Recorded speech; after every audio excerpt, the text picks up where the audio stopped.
Assalamu alaikum rahmatullahi wa barakatuh, and welcome to another episode of Doctor's Lab.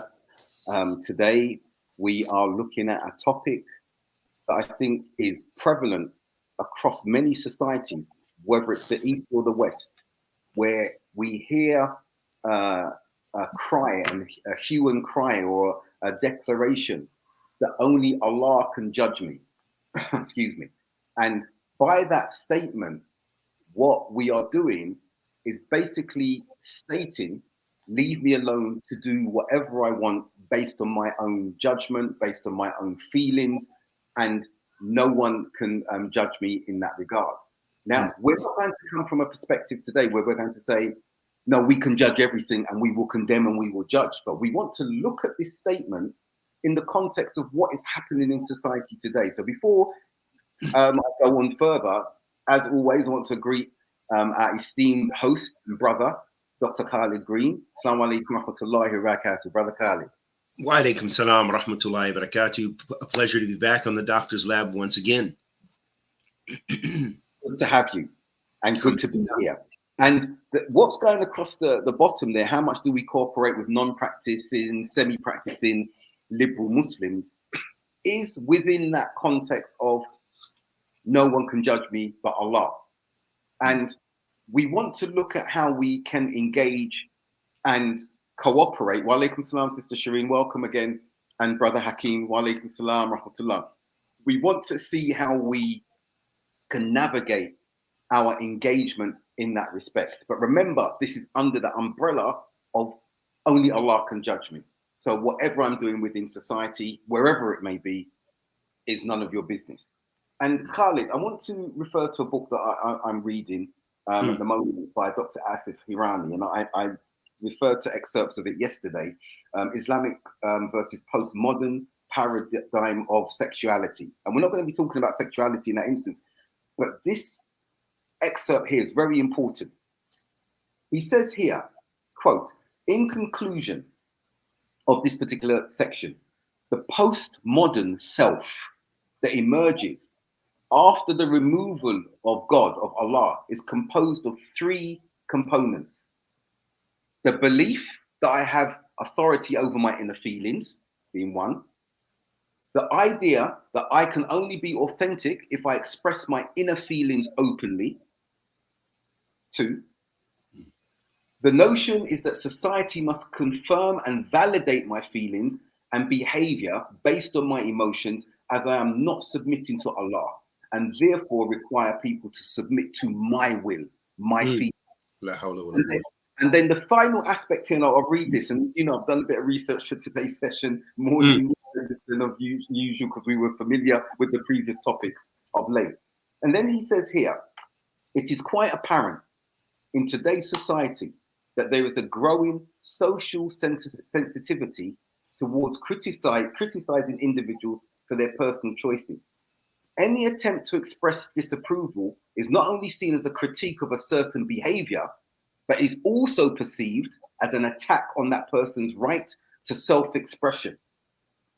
This phenomena is precisely what postmodernism represents, a paradigm shift that prioritizes individual feelings over revelation and reason, thereby granting centrality and authority to subjective experiences. So that's what's happening today, okay? And before handing over to you, we know that there is an obligation. Allah speaks about us as an ummah that enjoins good and forbids ma'ruf, evil. Okay? There are ayats talking about... Enjoins ma'ruf, no. Enjoins ma'ruf and forbids munkar, afwan. No. Yes, sorry. Got it the wrong way round. And then we see there are ayats that are talking about how we come together. وَتَسِبُوا بِحَبْلِ جَمِيعًا وَلَا تَفَرَّقُوا. Okay? Come together in righteousness and taqwa, and do not be divided. Do not split.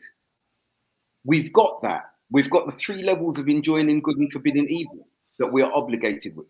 And if we can't do the first one, enacting that goodness and that justice with our hands, enacting change societally, then with our tongues, with the pen, as we're attempting to do in these episodes, No. And if we see that we are unable to do that, to enact that, the minimal level is that we at least hate it in our hearts.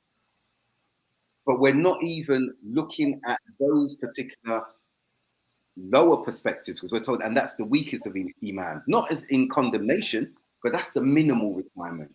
So now, moving more into the focus of the subject today, no one can judge me except Allah, and our cooperation with our brothers and sisters who may be non-observant, we say in the West, in the UK, non-observance, not practicing, semi-practicing, only occasional or doing particular aspects of worship or practice, and liberal Muslims who are still practicing, but with a particular understanding of removing dictates from them and embracing liberal dictates of the society that are antithetical to our faith.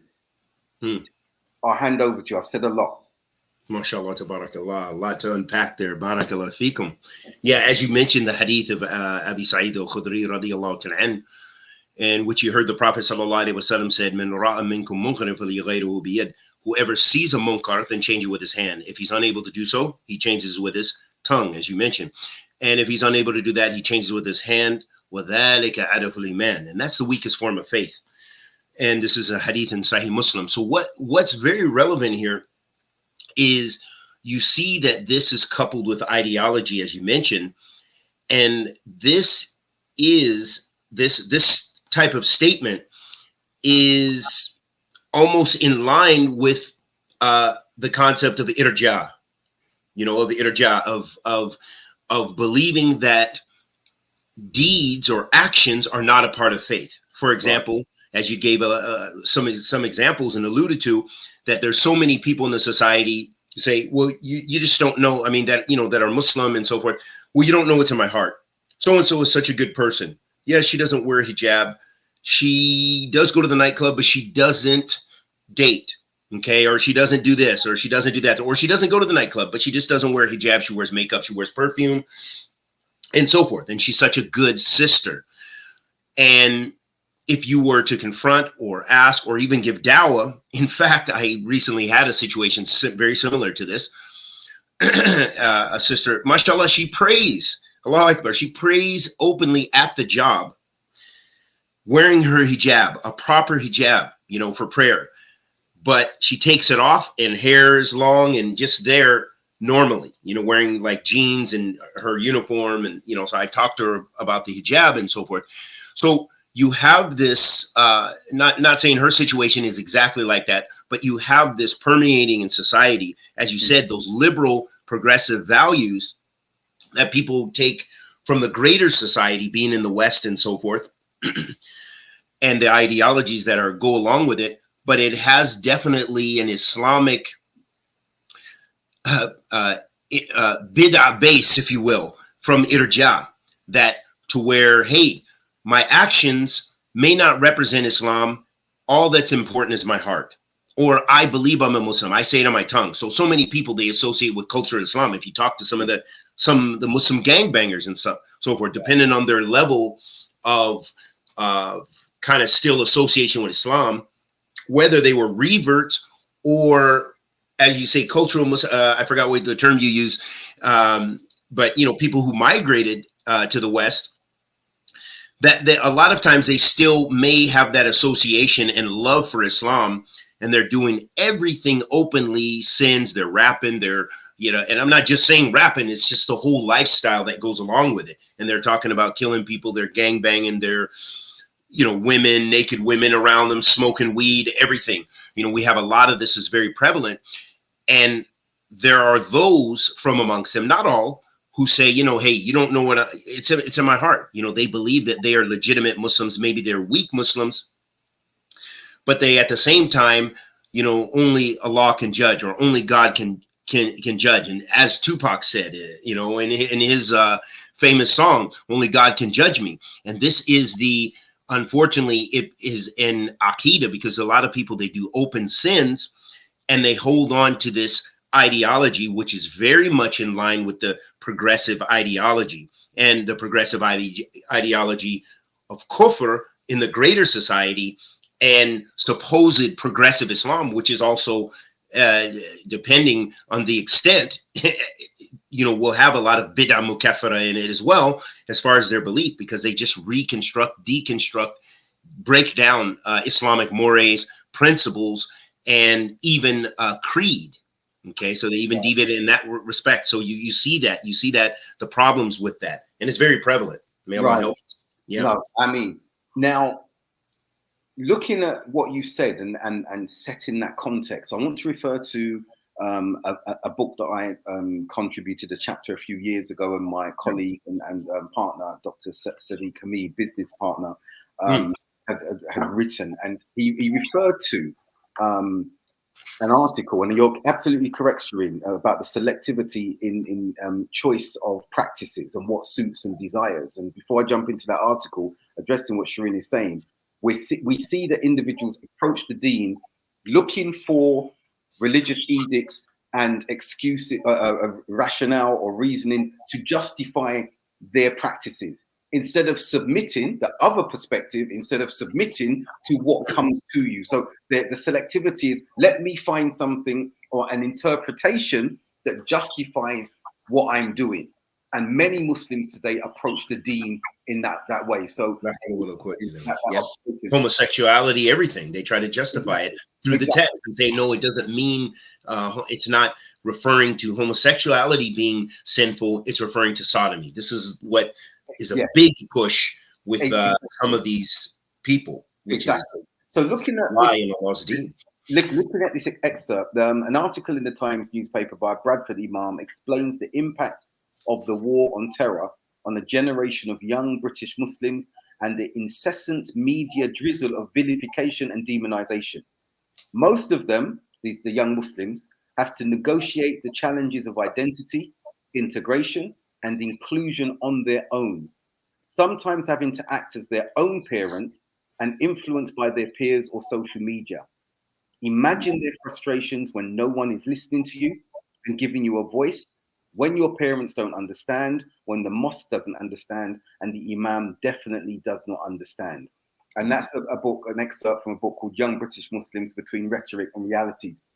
And I think we do have to take that into consideration, Brother Khalid. I think that we do need to look at where these individuals are, where these entities are, because we do have a number of Muslims. A sister that I'm Wali for sent me a picture today of a hijabbed sister. I think it's the World Cup, or maybe it wasn't, wearing hijab, wearing her football kit. I think it's an Algerian kit, in shorts and leggings underneath the shorts, and with the caption on the head, top of it. We need more role models. And she asked me the question, role model for who? So we got into a discussion about, yes, that she's a role model for cis young ladies who want to play football, Muslims and everything. But if they even want to consider that, there's so much more to consider about the looseness of the garment that she's wearing, the leggings that are not permissible to be wearing. And what I liked about her response, she said, even the environment that she's in, because we can do any sports, but it needs to be in a safe environment where we're not under the eyes of non-mahram individuals. So the point is this, Khalid, all of that is correct and true. And the sister who I'm Wali for, who sent this to me, was absolutely correct. But we have to move into navigating a space where we're engaging with those who we're referring to today, and engaging with them from a point of non-condemnation, engagement with them from a perspective that we are not making them feel uncomfortable. Now, that doesn't mean we do that, okay, let's not say anything about them and keep quiet. However, I'm coming from this perspective now, Khalid, because I've been looking at things there. And Sister Zamzam, wa alaikum, Sister Zamzam. And I'm going to incorporate what Sister Zamzam's saying into what I'm going to come to you with. She says, yes, there's always a different struggle in terms of worship, but the best is those who still try to make an effort. And that's key, making an effort. But only Allah judges me, individuals can be blinded. And you're absolutely right, Sister Zamzam. And Allah tells us to fear him as much as we can. And we've got to look at how we engage with these individuals without pushing them even further away. Because many of us, from an orthodox perspective, okay, and let's be frank, as Salafis, not Salafia, Salafis have been at the forefront of many of the condemnations, even amongst our cohorts who are on Salafia. And this is problematic looking at the context that we're in the West, Brother Khalid. And I'm going to hand over to you shortly, but I remember, and it's Sheikh Abdulaziz Farhan, I think it is, Emirati Sheikh, and I hope it's him that I'm quoting this correctly from, because he was asked a question, and I thought this is a model answer about an individual who wants to come to Islam, okay? And they drink, they smoke, they rave, but they believe in Tawheed. And the question was, and they wanted to become Muslim. And the question was, should we tell him or her to give up all of this before they can even embrace Islam? And this sheikh, and I've heard other sheikhs said, no, how can you, look, let them embrace Islam, teach them Islam. And as they grow and start to learn about the religion, they will eschew, they will give up, they will abandon, inshallah, these particular practices and etiquettes. Now, my point is this. If this is the religious and scholarly advice, and we know we can look at prophetic examples of where this happened, okay, why are we, or some of us, really taking a harsh stance with non-practicing, semi-practicing, or liberal Muslims, and especially if they are those in the public eye and they may be nasheed artists, music artists, boxers, whatever it may be? When we have those examples there, and the prophetic examples, and you can tell me if the hadith is, the narration is authentic, I believe it to be, the individual who would be drinking wine around the Prophet ﷺ, at the time it had been prohibited. The prohibition had come, the final ayat abolishing it. And the other Sahaba rebuked this individual. No. And the Prophet ﷺ critiqued them, criticized them, and told them to stop speaking about the iman of this individual, and not only his iman, but the degree of his love for Allah and his Messenger, sallallahu alaihi wasallam. So I think I want to bring all this into a particular context. Again, not to dilute and make excuses that we should leave them be and everything like that, but contrastly, conversely, this targeting, this demonizing, this marginalization of them publicly across social media is surely not the practice we should be doing unless I'm going to qualify and stop here. Those individuals are calling to, are advocating any public sin or involvement in what they're in to others. I'll hand over to you on that point.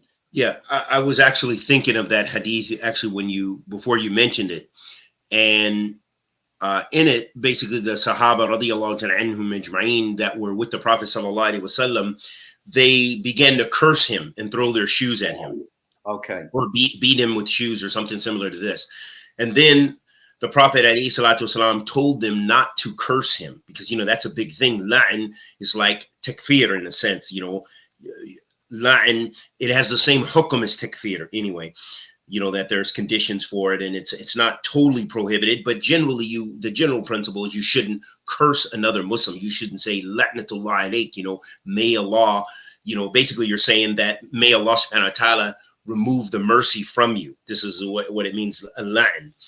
And so those Sahaba radiallahu ta'ala, and they were zealous. They zealous in the sense that, they were trying to practice Islam, and they're just like, you're in the midst of the Prophet sallallahu alaihi wasallam and you're drunk, and we've been through this enough time. So then the Messenger sallallahu alaihi wasallam prohibited them from cursing him.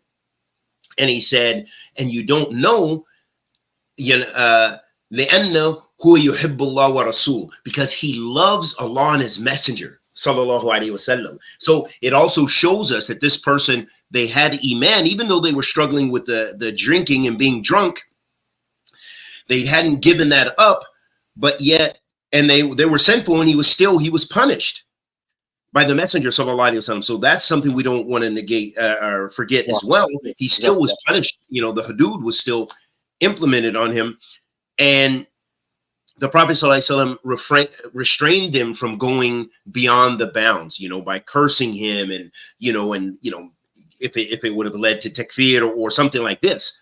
So this shows us the wisdom. But I think a lot of this, even this whole discussion, it comes knowledge, Islamic knowledge of the Shar' is so relevant in two ways. Firstly, for those people who are, as we said, progressive and sinful Muslims, there's so many. It's not, kullu ibn Adam khata, all of us commit sins, but there are so many people who don't know their deen from amongst the Muslims around the world. And then, of course, they're going to be in many, many sins and major sins, and doing all kind of munkar because they don't know what ma'ruf is. They don't know what ma'ruf is, and they don't know what munkar is. So there's that aspect. A lot of times it's ignorance. If you don't have a strong foundation of aqeedah, a strong foundation of what is halal and what is haram, then yeah, a liberal ideology. I mean, look at how many people, especially from the regular lay persons, that consider themselves progressive or liberal and have those leanings. They don't know any of the difference between, they may know some things about Islam, but there's still so much that is missing. And that's why they lean to those ideologies. They don't even know that some of those ideologies contain so much disbelief. The other way knowledge is really the rectifying principle here is that those people commanding the good and forbidding the evil have to have ilm. They have to have knowledge, and they need, with that knowledge comes fiqh fi din, really understanding.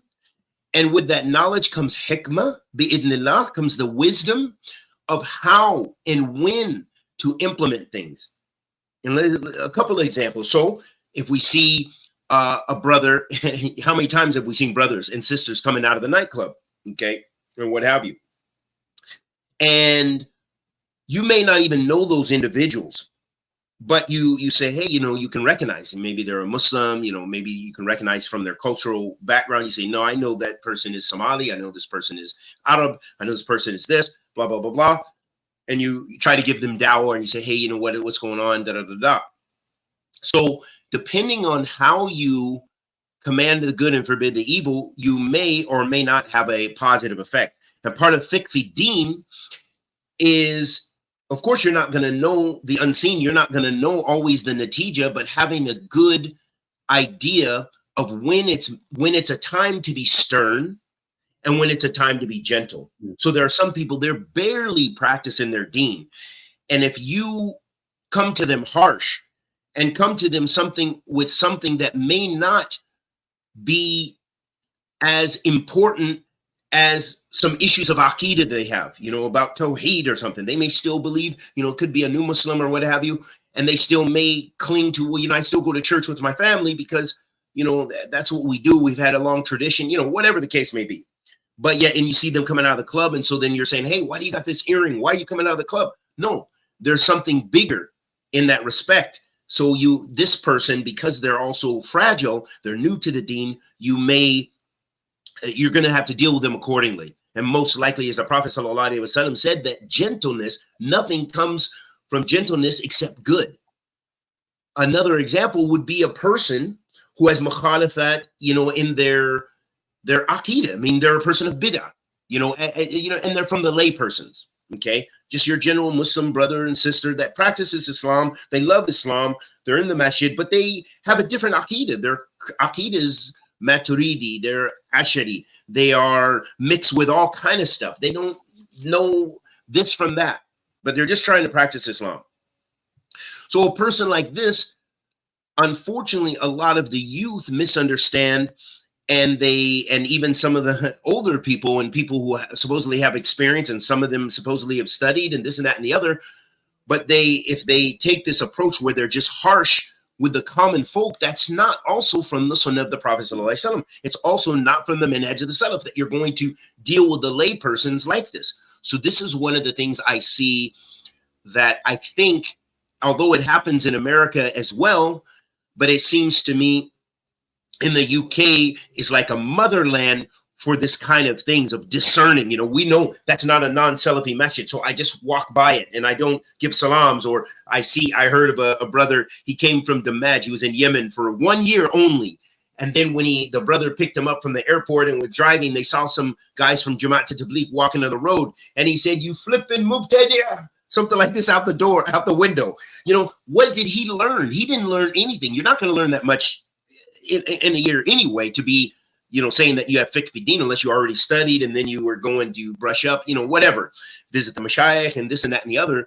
But the point is it takes wisdom anyway in applying these things. And in Arabic, the hikmah is wada shay fi mawdu'ihi. It's putting something in its proper place. So sometimes it may be harsh. Maybe it's your own children. Maybe it's relatives. Maybe it's someone who, it's a brother who you know is he's a da'i. You see a da'i and you see him smoking weed on the corner. You see him doing something and he's calling the people. So this one, he's going to react better to maybe being stern. Akhi, you need to stop that. You know, what's wrong with you, Akhi? You're calling the people to Tawheed. You have a dars later this week and you're smoking weed. You're selling weed. I'm seeing you in the dispensary. So this one, it may be more relevant to be stern with them.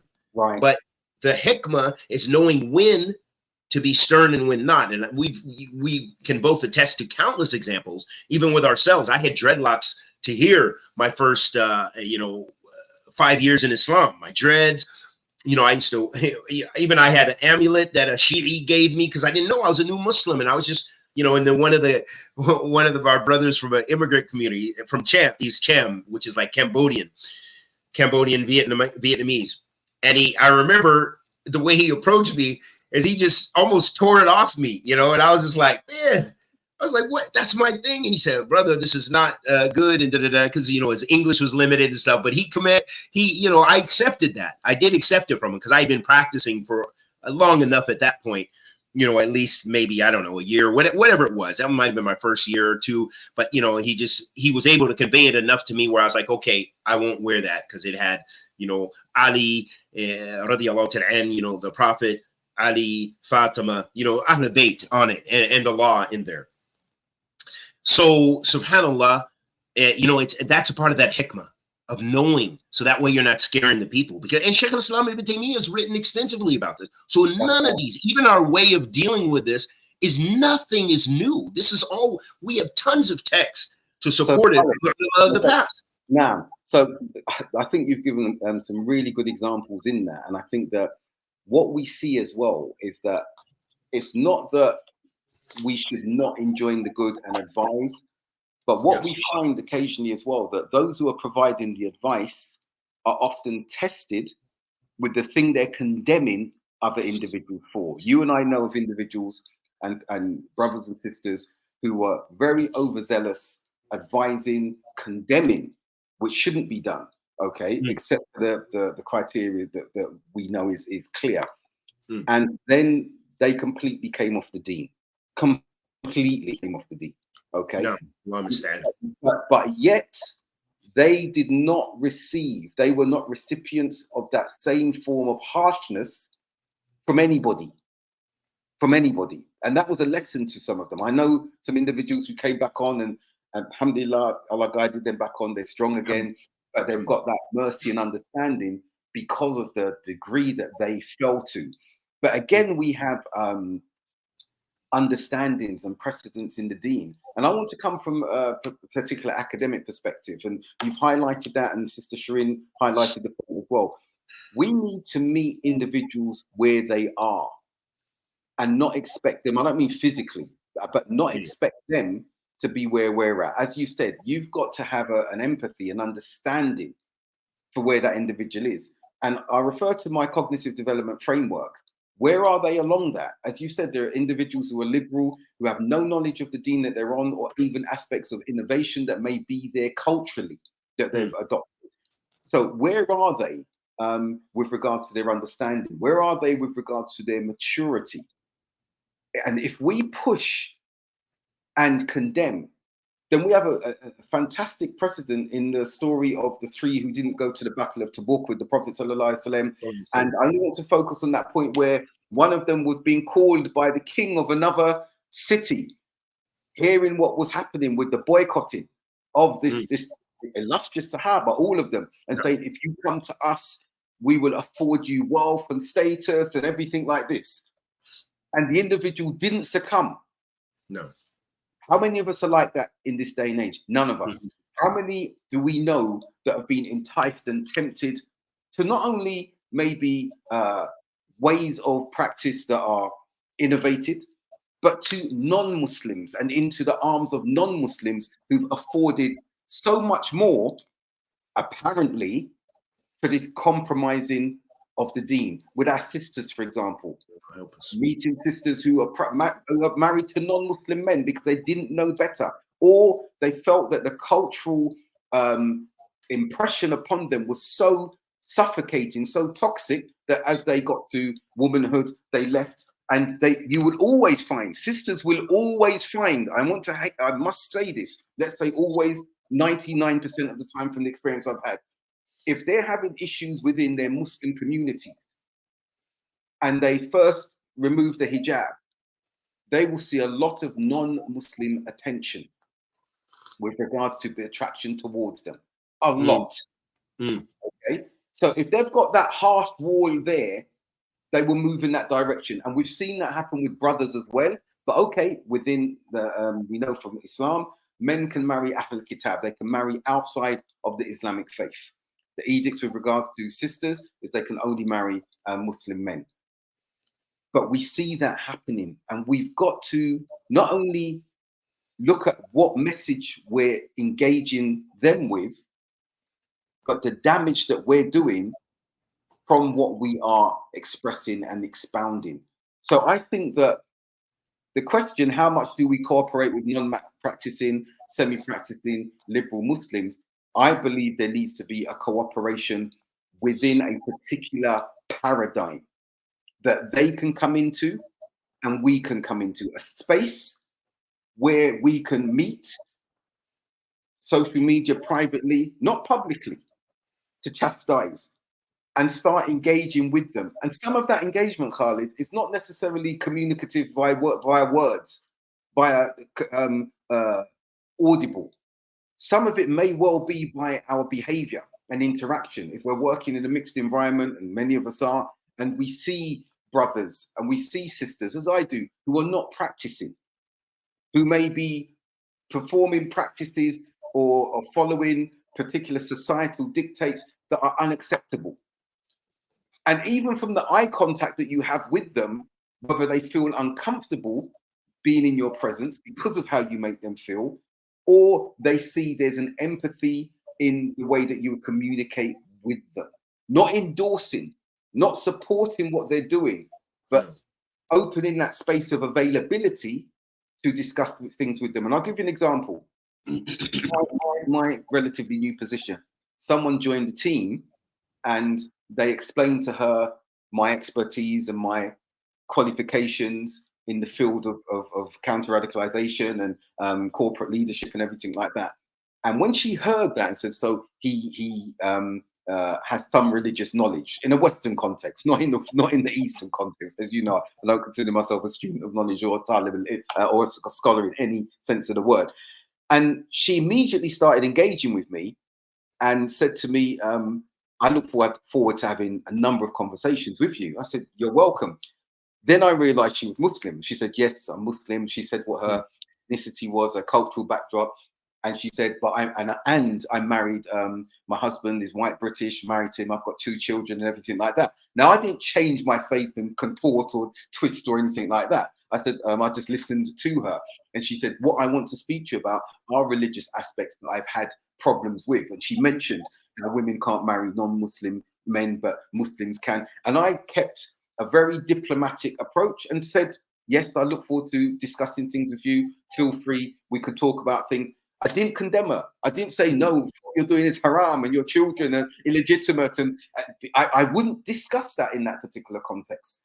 Okay, as you said, there has to be knowledge in how we're going to engage with individuals. And so being welcoming to her into a space where we can discuss things, discuss Islamic things where she only has a acculturation towards that.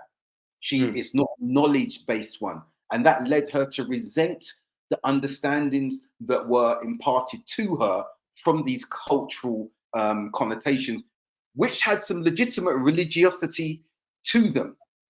But everything now for her was anti. But she couldn't divorce herself away from that. My family's Muslim. I come from that background. And I'm not saying I'm the classic example.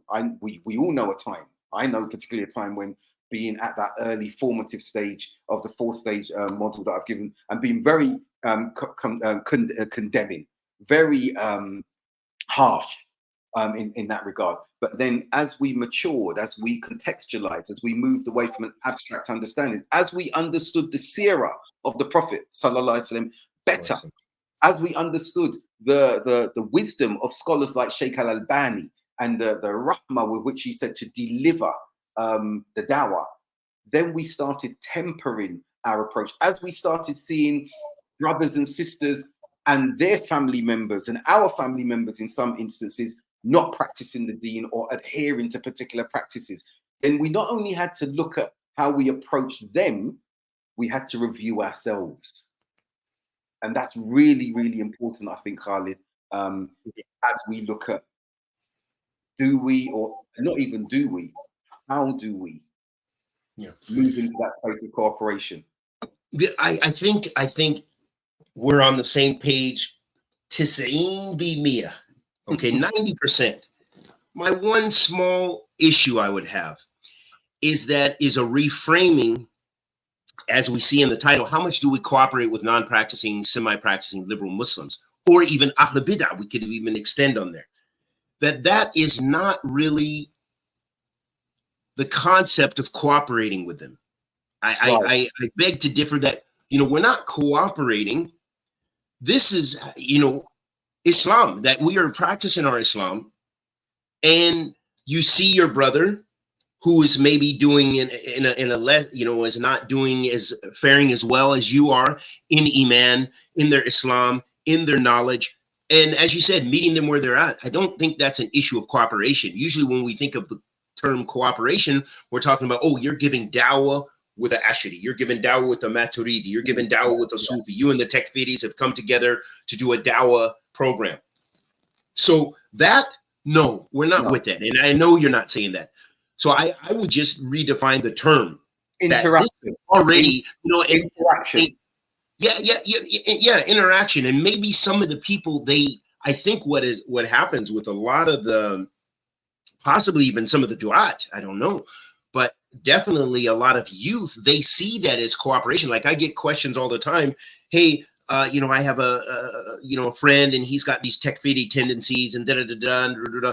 So, can I be friends with him? Oh, he said this. Should I not be with him anymore? I hear all the time these kind of questions. And I usually say to them, I say, for one, if they have a poisonous ideology, especially like takfiris and stuff like that, right, I will say to them, if you don't have a positive effect upon them, meaning that you have some knowledge to offer them and what have you, I would say it's not even cooperation, but not to necessarily befriend them. That's your friend or whatever. Oh, this is a relative. Some people say, my father's a Sufi, my uncle is this. I say, these are your elders.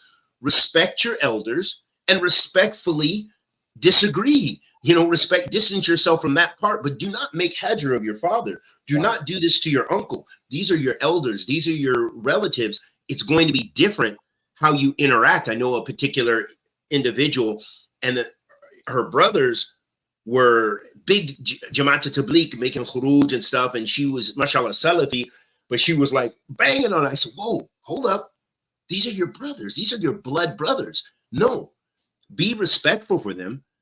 Give them dawah because they still respect you as a student of knowledge, that you're able to still reach them. So be with them gentle. And even though you've had these discussions, but it doesn't have to be a wrestling and a boxing match all the time.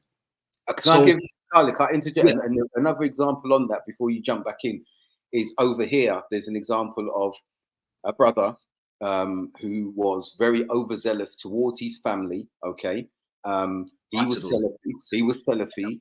His parents, I'm not sure what they were, but nothing out of the fold of Islam. The mother died. He refused to attend her funeral. okay, years down the line or shortly down the line, and he maybe moved from that abstract, overzealous understanding. From what came back to me from brothers who know him, said every day, and he's heartbroken. He's broken Yeah.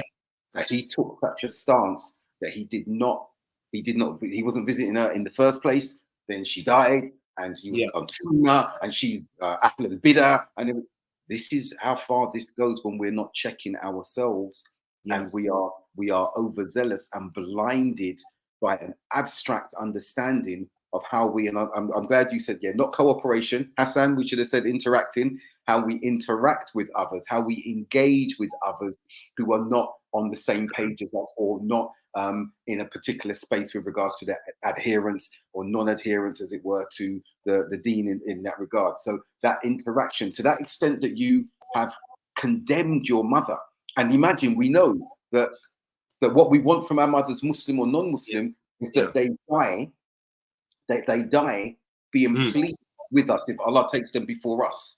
And Hassan is admitting he knew there was something off about the title. So that's good. It forced the engagement. Let me also chime in. Okay. There's another couple issues here, subhanAllah, and examples. Let me give the example while it's fresh in my mind. In Saudi, with Daesh or ISIS coming into there was two Saudi, I don't know if they were not teenagers, they were, they were young guys, probably in their early 20s or something like this. They joined Daesh. They killed their parents in like Riyadh or somewhere. Made takfir of them, killed them. This is in Saudi Arabia. That was a big thing. The Mashayikh talk about it. I think at the time, I was there in Saudi, and it was in the paper and all this stuff. This shows you the poison of zealousness, and zealousness oftentimes, and we've talked about it, you've talked about it extensively in your research, it often accompanies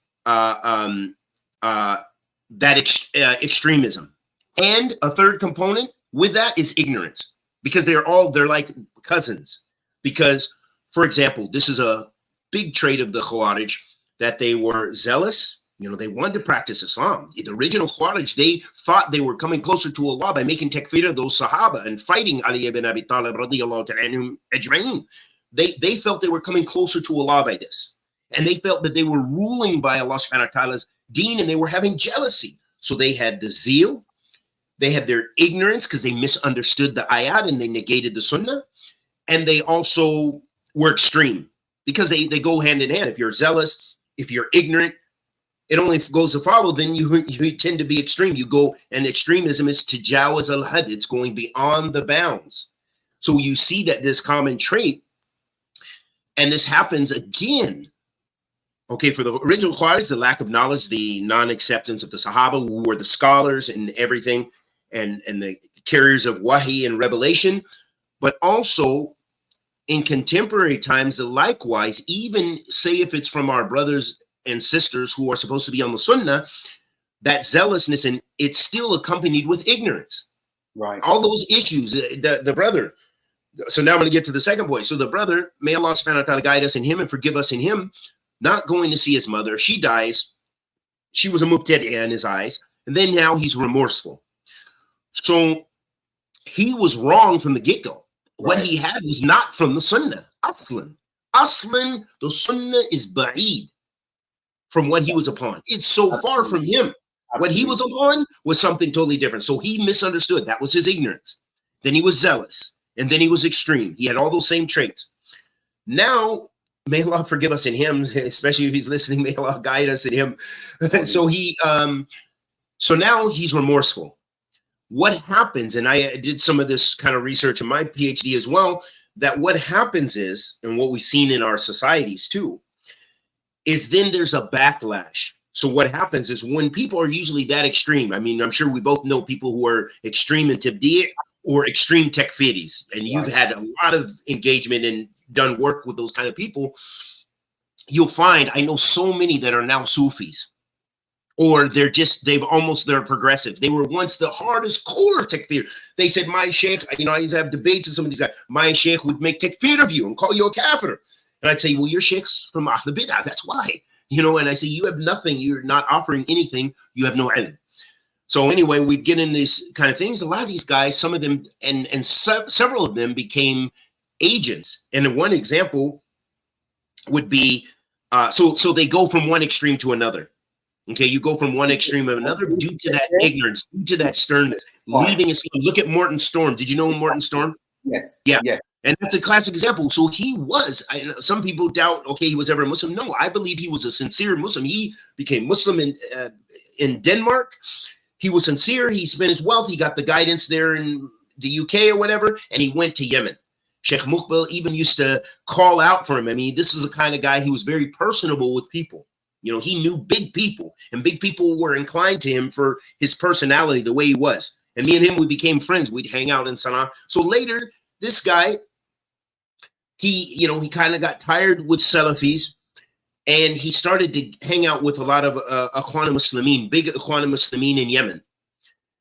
And so it was only a matter of time. He would kind of progress from that. He got to know big personalities, big political personalities, and their scholars and stuff. And he began to get more extreme to where he got with, literally with Al-Qaeda people, Al-Shabaab. He wanted to go join them in Somalia. He was making sincere dua. And he mentions this in his book. And I believe it's true because I knew him and I knew the kind of person he was. So he was never grounded with that knowledge. He was zealous from the get-go, and it led him to that extremism, to then where he eventually, from his Al-Qaeda days and this and that and the other, he finally, had to end up back up in the UK or somewhere. He was a security guard, and he just totally broke, and he left Islam. He cursed Allah, he cursed the deen, cursed the Prophet sallallahu alaihi wasallam, and he said, "Yes, I'm ready to work with you." So he worked with who's MI5 in the UK, right. M15, right. Oh, MI5. Yeah.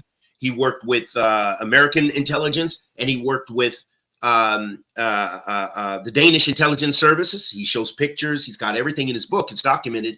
And, they gave him money. They gave him this. And he renounced Islam. He went back undercover. And he attributes the demise of Anwar Awlaki, because he was friends with him, to his working with the intelligence, that he was, he tried to get paid from that. He's like, I should get the reward because I helped you guys with this. I gave the flash drive. I, set him up more or less, even though I felt some sorrow and I wanted him to leave that. But at the same time, hey, I'm an intelligence guy now, and I'm not a Muslim anymore. And that story, that mashallah, because he came to Brixton when I was chairman there and everything, and brothers reminded me that he passed through everything. What you're saying, I've got his book as well, so I was able to verify, because when I was reading some of the things in the book and those who he was with in Yemen, I was able to identify now this is such and such.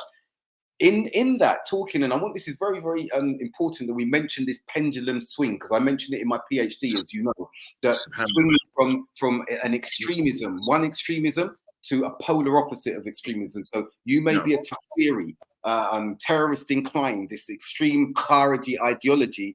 We see that with Majid Nawaz from Quilliam Foundation, that he lived Hizb ut-Tahrir, al-Muhajirun, and then he came back round and swung right over to the other side of liberalism, to the point that when he had his organization, that they were identifying and targeting Muslims to basically say that almost every strand of Islam in the UK and Muslim communities were extreme, to the point that he was rubbing shoulders with those in society, to a point where his wife divorced him. I know I've met his brother, I know his brother. I'm not going to go into things that were discussed in this regard, but there was that extreme, that pendulum swing.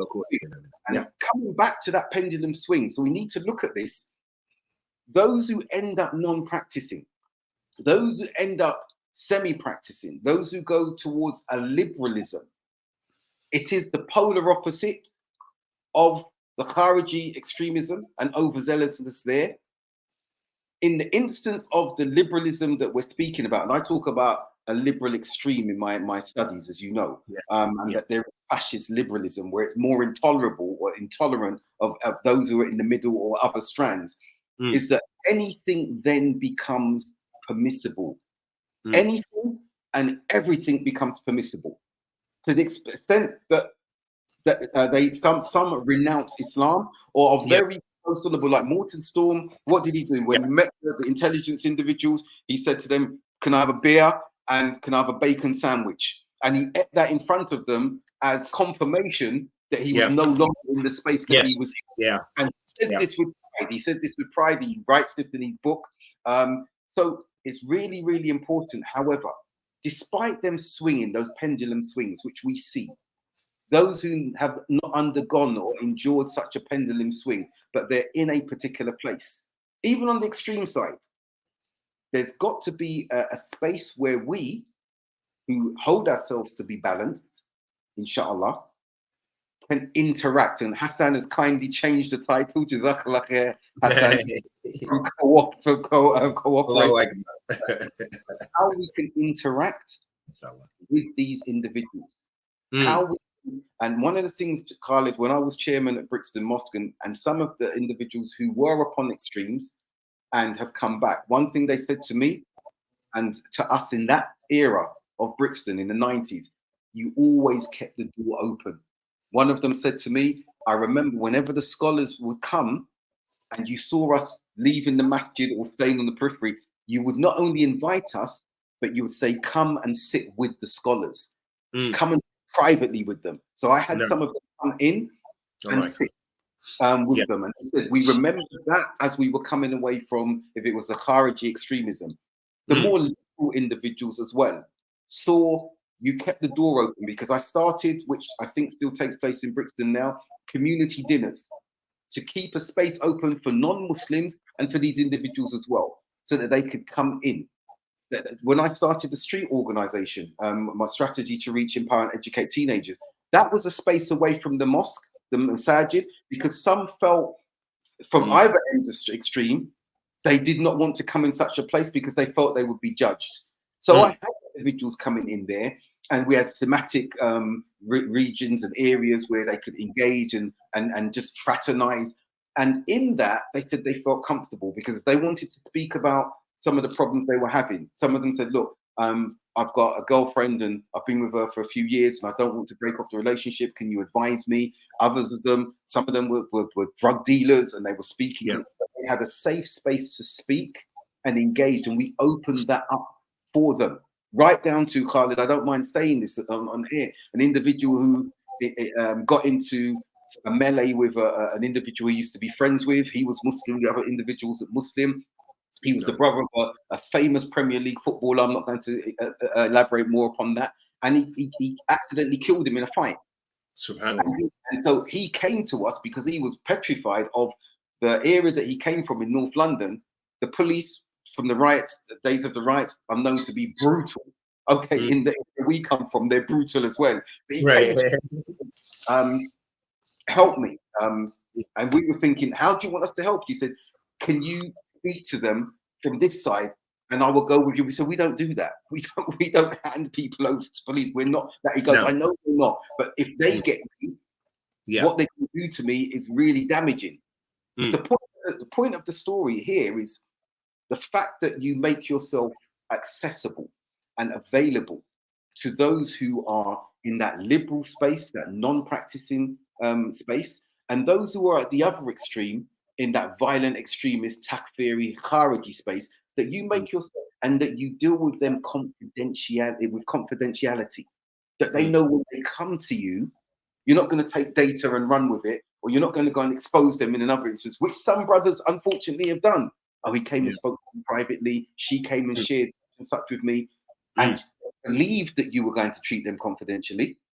And then you push it out all over the place because you say it's a duty to warn against them. I need to warn you, but you brought them in on a false pretense. You showed them a chameleon face in which you just wanted it because it gets numbers, it gets attention, it makes you look good because you're holier than thou, and you've exposed something about your brother and sister. And remember, exposing the faults of your brothers and sisters, this is a major sin. Exposing, not what we're saying, as we said, we've given the classification already. They're openly sinning, they're calling into that sin. We're not speaking about that. And we're not speaking about those who have knowledge, like you gave the example of the imam or the religious leader who is giving a talk in a masjid, but you see him buying weed and derivatives of weed earlier on. No, those individuals need to be warned against because they have the knowledge, they have the context, they have the experience to know what they're doing is impermissible. We're talking about altogether different categorizations of brothers and sisters, non-adhering, semi-practicing liberal Muslims. And as we draw to a conclusion, Khalid, No. I think it's good that you brought in those two extremes and how that can be a pendulum effect, because you do have individuals, and we see this around some of those who've been established to have gone into extremism, having led such a liberal life, they become vulnerable to extremist propaganda telling them that the only way to clean up this mess as a non-practicing Muslim who now wants to practice is to go into terrorism, suicide bombing, killing innocents, because your ticket to Jannah is open, you'll die shaheed. And these sins, if you were homosexuality, extramarital affairs, drug dealing, all of this will be forgiven if you take this route. So we've talked about the swing from the Takfiri Khariji extreme, the pendulum swing across to liberalism, but we've also seen that when those individuals do not have that access to Muslims who can advise or make them feel comfortable in those spaces, that others will target them when they have that cognizant awakening, that cognitive awakening that they want to practice, but the guilt that is on their shoulders from what they've been doing or not doing, the amount of prayers that they've not done, and being told by that space, those propagandists, don't worry. All you need to do is this step: sacrifice your life or kill others in the name of Allah, and you will please Him. Those sins will be forgiven, and you'll be entered to Jannah immediately. So we have to be careful that we are not pushing individuals towards propagandists like that on the one extreme or the other. Yes, I think it opens up a lot of things as far as how to provide these safe spaces, the qualifications, and the desire to be able to counsel and so forth is one issue. But another issue is dealing with the lone wolf, because there are so many of those individuals. They've already kind of distanced themselves. They could be present. I know a particular brother, we all went out and were together. And I can remember talking to him, and he mentioned some things he wanted to maybe go study. He wanted to go overseas, and he was asking me some questions, but he was still aloof from our group. These were all brothers. We're close. We're doing our thing. And then it comes to find out he ended up, very soon thereafter, he started committing some serious crimes, and I'm sure he's never getting out, and he was doing that in the name of Islam. So he was very quiet. He was kind of plotting in his own mind and thinking he was come closer to Allah subhanahu wa ta'ala by doing these evil actions. And now people's lives were lost and he's in prison. So that's one thing which is very difficult to deal with, that self-isolation, and that, I guess we just have to look for those signs and so forth.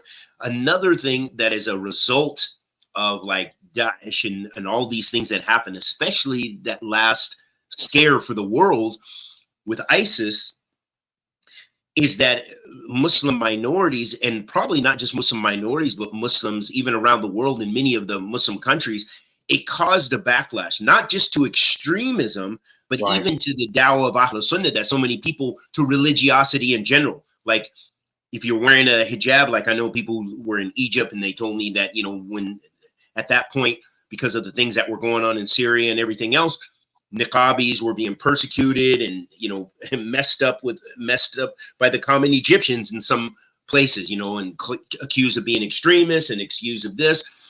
Having a beard in many places became problematic.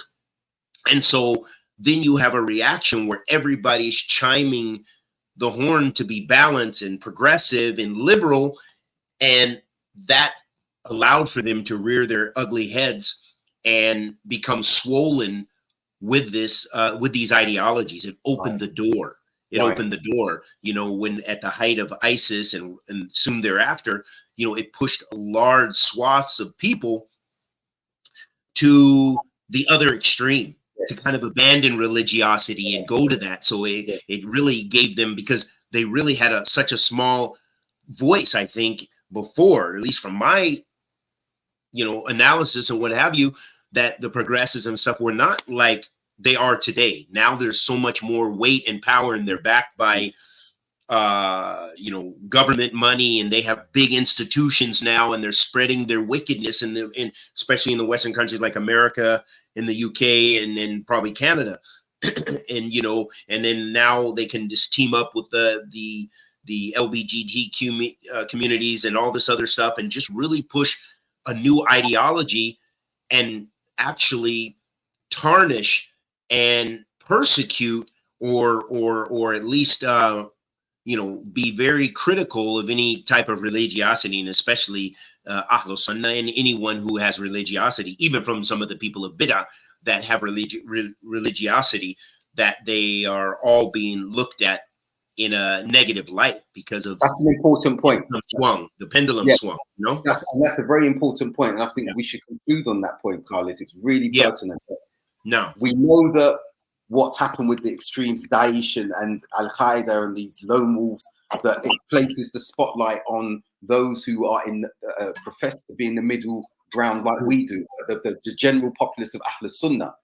But also, conversely, on the flip side of the coin, those who are non-observant, semi-practicing, and liberal, they also impact upon us negatively, because their voices are the ones that society goes towards, as you've given the example, and they will be the ones who will say, we are the same, or we are precursory to the takfiris and extremists. Of course. So when we speak about interacting with non-observant, semi-practicing, and liberal Muslims, and those of you who are watching who may consider yourself liberal in this way, I hope that this has been a balanced, engaging discourse or conversation in which you can understand that you impact upon those of us who hold ourselves to be unbalanced in the same way that you may have claims and legitimate grievances with the way you may be targeted.